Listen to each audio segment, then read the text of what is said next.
di gajaji bodeji di soparatuba nyo hainange fudani de hore kilako. Pour participer au développement de la littérature de son terroir et montrer la diversité culturelle de la Casamance, Abdourahmane Diallo, écrivain poète coldois, a lancé sa dernière production littéraire intitulée Les rives de l'au-delà. Pendant que j'étais jeune, j'étais au lycée. À l'époque, on n'avait pas de lycée à Djignabo.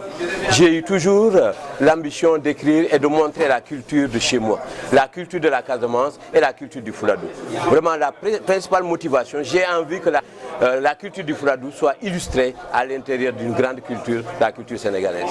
J'ai intégré les chants d'Ampoula, les chants qui concernent la culture salée que ma mère m'a donné. J'ai intégré aussi pour la culture mandingue les chants de l'initiation, j'ai déclamé un.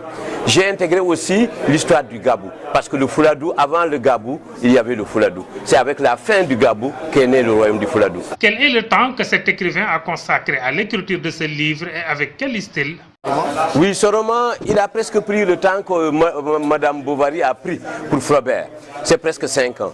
Au lieu de dire la mort, il dit sur les rives de l'au-delà. Ce qu'il pouvait dire en un seul mot, il dit en plusieurs mots. La périphrase. Intituler un livre comme ça, La mort, c'est brutal. Même chez nous, pour annoncer la mort, on ne dit pas directement Diou Den ou le Diou Maïn, on passe toujours tout simplement pour atténuer. Etc.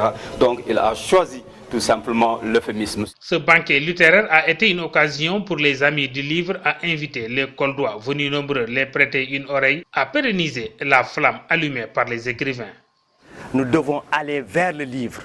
Nous devons le forcer à sortir de son ombre. Nous devons l'offrir à nos jeunes enfants, nécessaires conservateurs de nos traditions et bâtisseurs de nos meilleurs lendemains. Pour rappel, Abdourahmane Diallo est le premier Sénégalais à avoir remporté le 3e prix des nouvelles de Tehab Édition en France. La publication du roman Les rives de l'au-delà a été rendue facile grâce au soutien des éditions Salamata.